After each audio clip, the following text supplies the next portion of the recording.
ke sini dok, ke PMJ. Apa nih, Dok? Gimana dok? Doktif hari ini ya sebenarnya ada 2 agenda. Yang pertama untuk mengawal kasus kasus DRL ya, di mana atas laporan Doktif tentang Undang-Undang Kesehatan. Bang Caca tolong di sini Bang Caca. Undang-Undang Kesehatan bersama lawyernya Doktif ya. Jadi Undang-Undang Kesehatan dan Perlindungan Konsumen yang kalian ketahui yang Doktif laporkan adalah DNA salmon, white tomato dan stem cell. Ya, yang saat ini sudah ditetapkan menjadi tersangka dan seharusnya hari ini adalah panggilan untuk melengkapi pemeriksaan yang kedua. Tetapi sesuai persis dengan prediksi Doktif, semalam dia mengupload story tentang dia yang menggunakan infus. Ya, dia menggunakan infus, dia mengatakan dia tumbang, dia sakit. Padahal kita tahu selama ini kalau dia dugem bisa sampai pagi, itu nggak ada kata sakit. Dan baru kali ini dalam sejarah dunia medsos atau akun yang dimiliki oleh saudara DRL, baru kali ini dia memposting kondisi dia yang sakit. Ini adalah salah satu bukti bahwa dia sebenarnya penakut.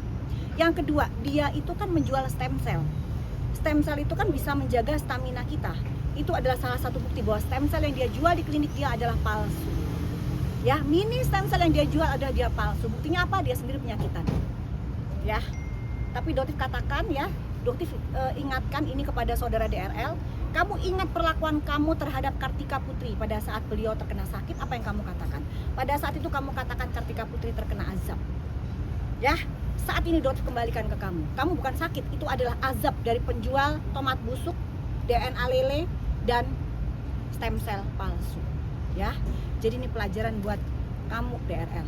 Ya, melawan Doktif, kamu bukan siapa-siapa. Uang yang kamu tawarkan sebesar 5 miliar ke Doktif, itu Doktif tidak akan terima. Kembalikan ratusan miliar uang masyarakat yang sudah kamu ambil. Itu persyaratan damai. Jangan pernah memberikan Doktif uang damai di balik sembunyi-sembunyi di belakang masyarakat. Kalau kamu ingin ketemu Doktif, di depan jurnalis. Kalau kamu ingin berdamai dengan Doktif, fair aja, berapa kerugian masyarakat, kembalikan uang mereka. Itu baru kita damai. Jangan ajak damai Doktif di belakang. Seperti itu. Ya, yang kedua, Doktif melaporkan dugaan pemalsuan logo halal yang dilakukan oleh owner atau selebgram dengan inisial MH. Ya, dan ini juga bestie dari DRL. Ya, brand dari brand lendir atau brand L. Ya. Jadi memang diduga ada pemalsuan logo halal dan Doktif datang kali ini untuk memberikan laporan. Selain itu ada yang ketiga, Doktif akan melaporkan ke SPKT tentang pemalsuan nomor plat mobil mewah yang dilakukan oleh DRL. Jadi hari ini sebenarnya ada 3 agenda, tapi rupanya hanya 2 agenda yang bisa kita laksanakan. Ya. Mungkin ada tambahan? Ya, intinya hari ini kita datang terkait dengan tahap awal penyelidikan terkait dengan Lensir. Kebetulan kita dari pihak penyidik sudah memberikan undangan dari jauh-jauh hari, dan hari ini kita datang sebagai memberikan keterangan sebagai saksi maupun dari korban juga, karena korbannya Ibu Doktif sendiri yang sudah sudah mencoba menggunakan produk tersebut. Jadi seperti itu. Jadi kita terkait dengan logo halal palsu yang diduga palsu. Jangan diduga palsu. Oke? Dok, Humas bilang katanya DRL tuh nggak hadir hari karena diundur ke 4 Februari karena sakit. Ini seperti di tanggal, kalau Doktif sendiri pribadi tidak percaya, ya, karena orang ini sangat manipulatif, tidak percaya sama sekali.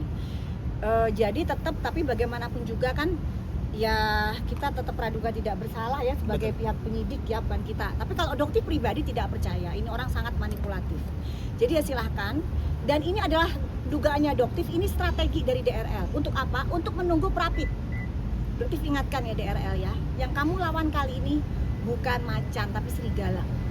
Ya, bukan macan lagi yang kamu lawan, serigala yang nggak takut apa-apa. Selama kebenaran itu benar, Doktif akan terus membuka itu di depan masyarakat. Ya, Prapit yang kamu tunggu, yang biasanya kamu lakukan secara diam-diam, yang selama ini kamu pernah lakukan ke Karput, tidak akan bisa kamu lakukan ke Doktif. Ya, silahkan kamu lakukan ke Prapit, kita semua akan kawal. Ya, jangan lagi kamu menggunakan hakim dengan inisial DT. Kenapa? Karena per hari ini Doktif akan meminta dari lawyernya Doktif untuk mengirimkan surat ke KPK, ya, untuk pengawalan dari hakim yang akan menjadi hakim di Prapit dari DRL. Jangan sampai ada dugaan aliran dana. Yang dulu sempat diduga ada aliran dana ke hakim inisial DT. Ya, jangan ada lagi. Di sini jangan ada permainan apapun. Kita akan bongkar sebongkar-bongkarnya, setransparan mungkin.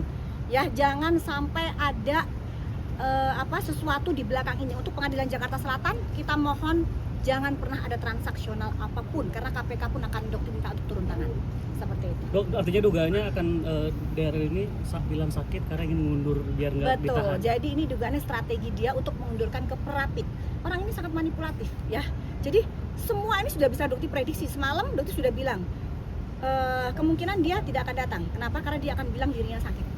Kalau dokter pastikan dokter akan datang di Polres Jakarta Selatan sebagai tersangka di tanggal 22. Kita lihat, dokter nggak akan mundur, apalagi mencabut PMJ karena ketakutan dokter dilaporkan sebagai tersangka di Polres Jakarta Selatan. Tidak akan mundur sedikit pun.